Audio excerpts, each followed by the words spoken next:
hold up. It's that boy G-Planz. Don't give a damn. He cooler than a fan. Walking real tall, some say he's a man. Good, man. Man, what's up, man? What's up, man? Man, Sire, J.R. Mercury. That's right, You've right. been all over the place, man. I finally caught up with you. Right. Now I want to know. I know you. Well, I know you as Kevin, K-Rob. right. Now, do you go by Sire or is it just is J.R. Mercury? What is it? Well, you know what I'm saying, Sire, that's what I'm known mostly in the battle community, you know what I'm saying? I battle rap, you know what I mean? Yeah. And I did that for a while, and that's my name in the battle community. And I know it was a risk changing my name with musically, you know what I'm saying? I know it was a risk having two separate, you know, egos or whatever, but when people that like me in my battle, in the battle world, they start searching for my music under Sire and they don't find shit, you know what I'm saying? So that was the risk I was taking. Even though I got like 2 mixtapes under Sire on that pip, but I wanted to distinguish the two, because you'll find yourself having somebody that don't like you for your battles or for something that you're doing, and they wouldn't even care to listen to your music. You know what I'm saying? So if they don't know who it is and they like it, you know what I'm saying, they might just be like, oh, fuck with that. And then they wind up finding out later that, man, it's the same dude, you know what I'm saying? So that was my goal for switching, you know what I'm saying, so I won't be prejudged for my music for somebody that don't like me for what I do in the ring. You know what I'm saying? So J.R. Mercury, you know, that's my artist name, you know. I'm definitely like signed on that BMI, ASCAP, Tune Code. So that's my artist name, and that's what I go by musically. And Sire gonna always be that. That's my battle nature, my competitive side. So. Before we get off into that, man, who is K-Rob? What's your background, man? Where are you from? How was life growing up? Oh man, first and foremost, you know, for the people that do know me, you know, Kevin is my real name, you know what I mean? But I come from New Orleans, the west side of New Orleans, in the community of Algiers, you know, so a lot of people that don't know me, that kind of like seeing me out, they might think that I probably had it all, you know what I'm saying, or I was spoiled or something like that, you know what I mean? The youngest of 3, shit, and I never did. Like, for people that really just know me, like I wore hand-me-downs up damn near my whole life, you know what I'm saying? Like, struggle for real. You know what I'm saying? Like, and living in duplexes and shotgun houses, you know what I'm saying?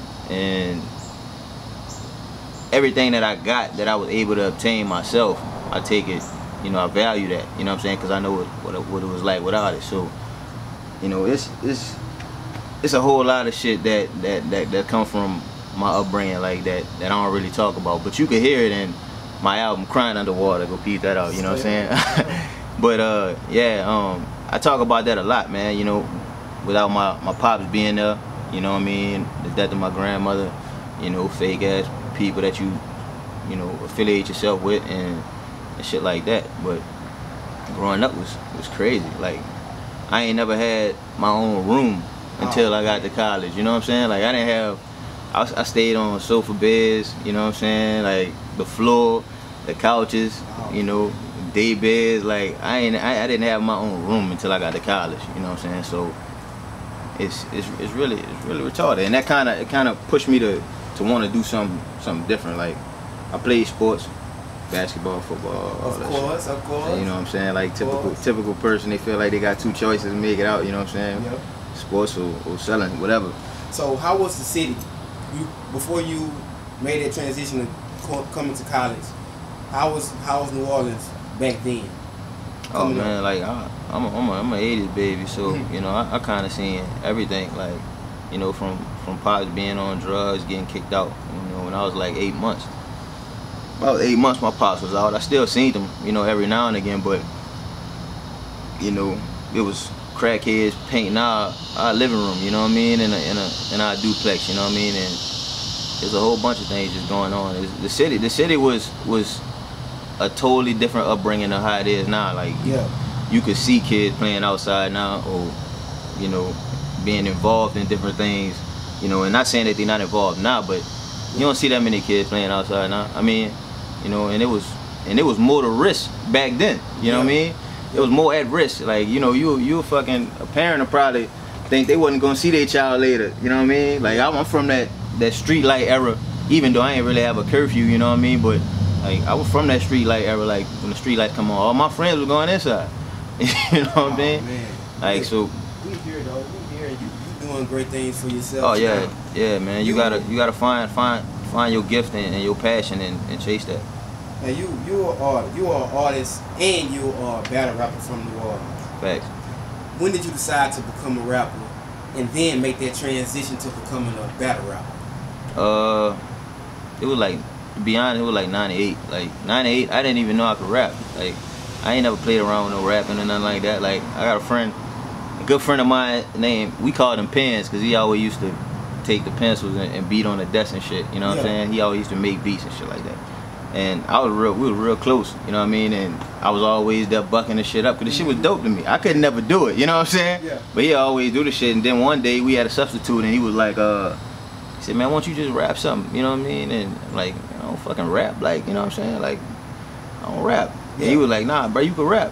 So he actually helped me formulate my first rap, you know what I'm saying? And so he inspired you the most to start this? Yeah, he actually put the fire under me, you know what I'm saying?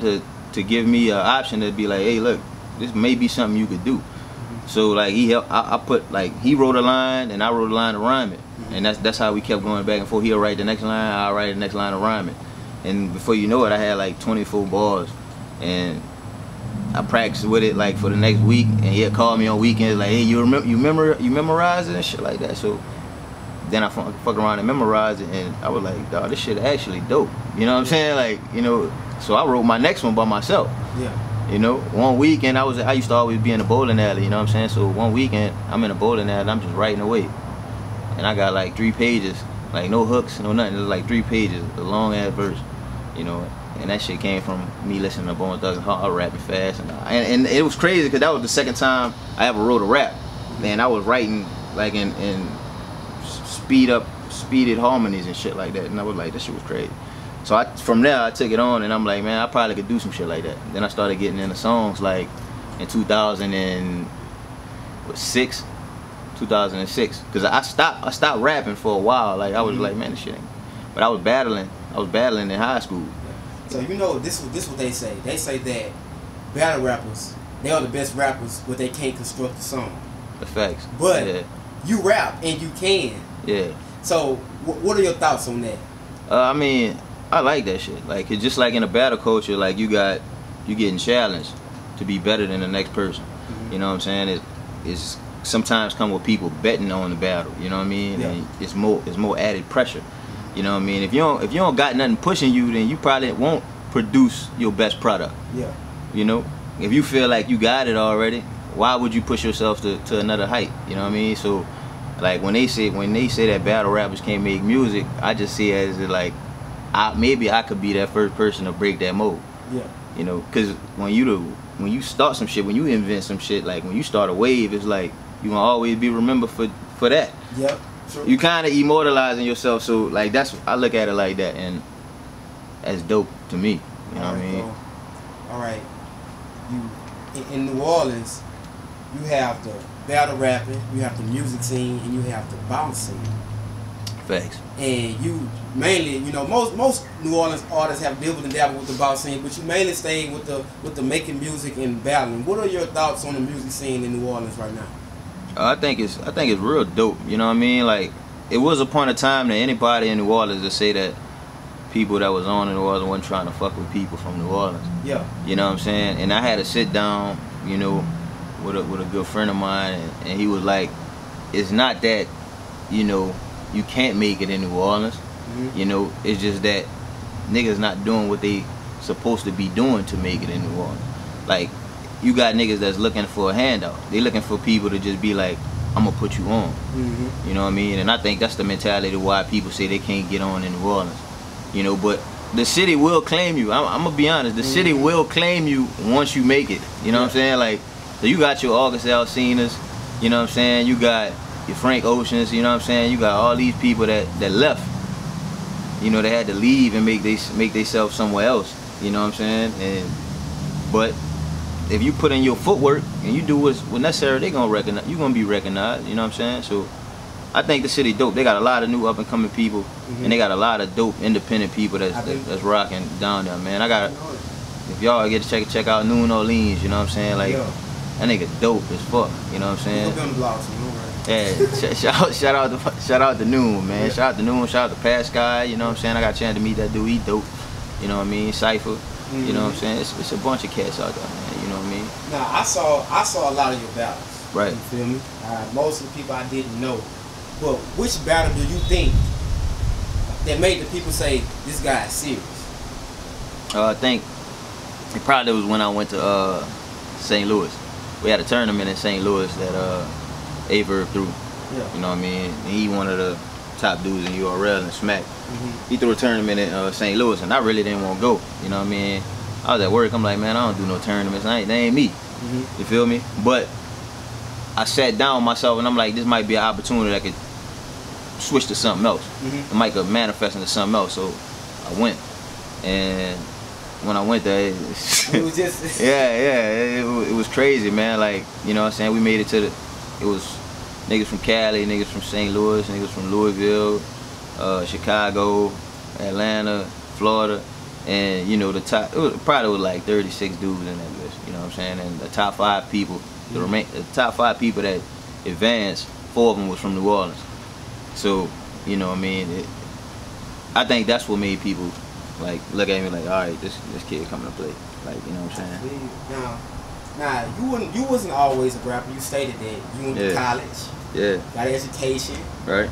Joined the frat. You a Kappa. Right. You know, some people might not know that, but I saw a few of your battles, and the guys, some guys always revert to that. Oh, you a Kappa dude. Basically, I don't know if it's taking away street cred because you went to college. I don't know. How you feel about that line? Cause they always hit you with it. Nah, man. That shit don't bother me, man. Like, you know what I'm saying? Like, I'm from a city where like the scariest nigga will kill you. Like, and that ain't, and I don't want just to put that out on New Orleans. Like, that's anywhere, that's any hood. Like, you know what I'm saying?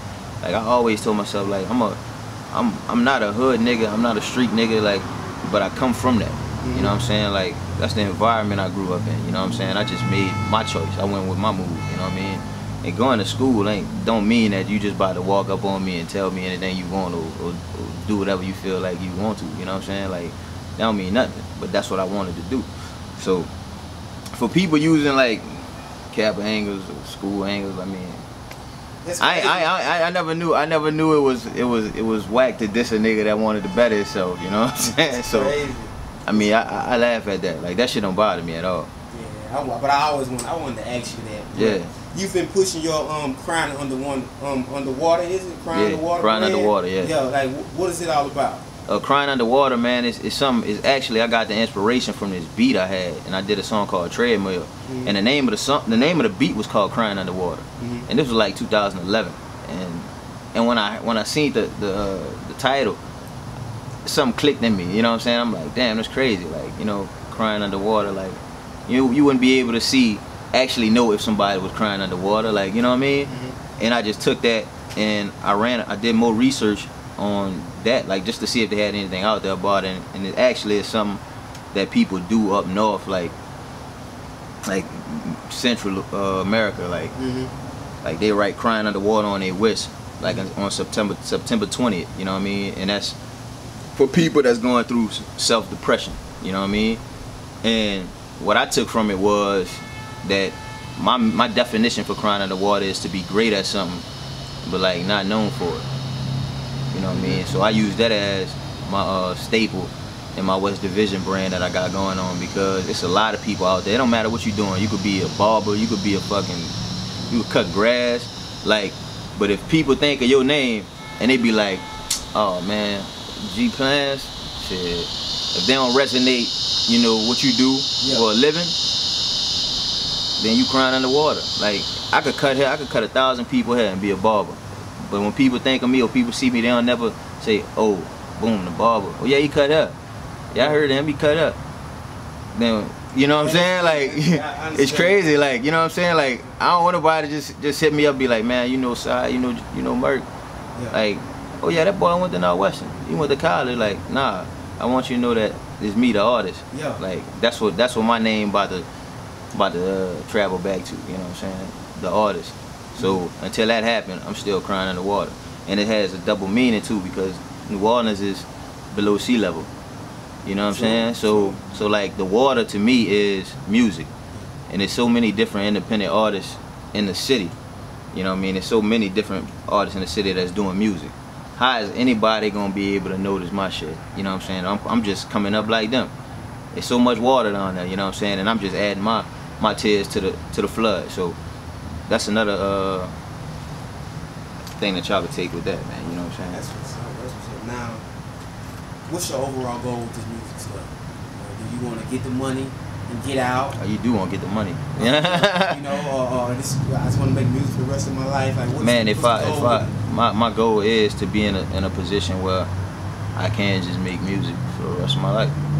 For the rest of my life, and get into other things, like once the notoriety comes, I want to get into shit like movie soundtracks, like, you know what I mean, the stuff that, and honestly, if I could get into that before any other cameras, the fame and shit like that, I could still live my regular life and still have that check coming in for something that I love to do. Like, who wouldn't want to, you know, for the rest of their life do something that they love to do? You know, beauticians, makeup artists, whatever it is. Like, you just want to get to a point where you stable and you comfortable and you could pick up and go to Trinidad and Tobago tomorrow, or, you know what I'm saying? Like, we all want to be in a position to do stuff like that. Yeah. I always ask this to anybody, like, anybody who want to get in this stuff, like, what advice you got for them? School, rap, battle rap, anything they want to do. What advice you have for them? Man, as far as whatever you trying to get into, if it's battle rap or school, well, we could go into battle rap, but this breakdown is going to elaborate to anything. You know what I'm saying? It's going to be real broad. If you want to be a battle rapper, but you never go to a battle rap event, you never link with nobody that wants to that involved with battle rapping, like no league owners, no nothing, then you just a fan. You know what I'm saying? You on the outside of the house looking in. You know what I'm saying? You got to find a way so you can make it to the front door. You know what I'm saying? And most of the time you're gonna be headed to the back door, you know what I'm saying, to get to the front door, but you're taking necessary steps to get to where you want to go. Put down an outline, what you can do to get there, and then mark them off. You know what I'm saying? Once you see your progress, you're gonna keep wanting to achieve or head towards that goal. You know what I'm saying? But if you ain't got no plan, like, you basically just telling people, oh, I want to do this, I want to do that, without no action. Like, and that's kind of what I did when I got into battling. Like, I found my way to these little events, dropped the little things in there. I did some freestyles outside of the events. You know, people didn't even know who I was. You know what I'm saying? They didn't even know I could rap. They didn't know I did music. They ain't know nothing. You know what I'm saying? But they gave me a shot. After seeing me, it's only so long you could go. Like, you know what I'm saying? You got to be persistent and consistent with anything you're doing. Period. That's with school too. Like, you can't say you want to go to school and you ain't never try to fill out no FAFSA. You know what I'm saying? Like, you know what I'm saying? You ain't take no ACT. Like, you won't go to school, like, unless you just paying out of pocket. And that's a different story. But, you know. So any like upcoming projects you got going on? Oh yeah, most definitely, man. I got Don't Feel Sorry For Me. You know, it's the mixtape. You know, and Don't Feel Sorry For Me will be dropping. I'm pushing for the date to be on my birthday this year in November. You know what I'm saying? I ain't gonna say the date. I'm just, but every week, man, y'all can follow me on SoundCloud at JR Mercury. You know what I mean? And every week I'm putting out new content on Wednesdays. You know, this is my West Side Wednesdays, and we putting out content. Me and my team, the West Division crew, we putting out content every Wednesday. You know what I'm saying? And now I'm gonna have more visuals because I got a drone. Well, I got a guy with a drone. Shout out to Ricky the Artist. Y'all follow Ricky the Artist on Instagram. You know what I mean? Dude doing amazing stuff, you know what I mean? So I'm gonna be flooding the net with visuals, and we gonna drop a song every Wednesday until November comes, you know what I'm saying? And y'all can get the full-fledged mixtape. And Don't Feel Sorry For Me. And Don't Feel Sorry For Me, you know, that basically come from a family member of mine. Yeah. You know, I won't speak on who it was, but she told me, you know what I mean? She was like, I don't see her all the time, you know what I mean? She's not like a first cousin or nothing, but she told me, she was like, yeah, you still doing your little music thing? You know what I mean? And I was like, at the time, like, when people tell you that, it either mean two things. It either mean that you ain't doing what you supposed to be doing, You know what I'm saying? Yeah. For them to ask you, because they ain't supposed to be asking you that. Or they hating. You know what I'm saying? But, you know, opinions get switched off with hating so much. So I ain't really take it at that. I just felt like she felt sorry for me. You know what I'm saying? Like, she felt like I was doing it for so long and I still ain't get to a point where she thought I should be at, or what she felt I thought I should be at. You know what I'm saying? And I don't want people to feel like that. You know what I'm saying? I don't want niggas to feel sorry for me, because 9 times out of 10, maybe I probably was fucking up. Maybe I should have been pushing harder. Maybe I should have been recording more. Maybe I should have, you know, been out there promoting, networking and shit like that. So just because I ain't what I could have been, you know what I'm saying, a few years ago, like, I don't want you to feel so. I want you to take this music, you know what I'm saying, and make your, you know what I'm saying, you take from it what you supposed to take from it, you know what I'm saying? Not oh, this nigga shouldn't be rapping no more. Oh, you know what I'm saying? Like, so that's what the mixtape name come from. So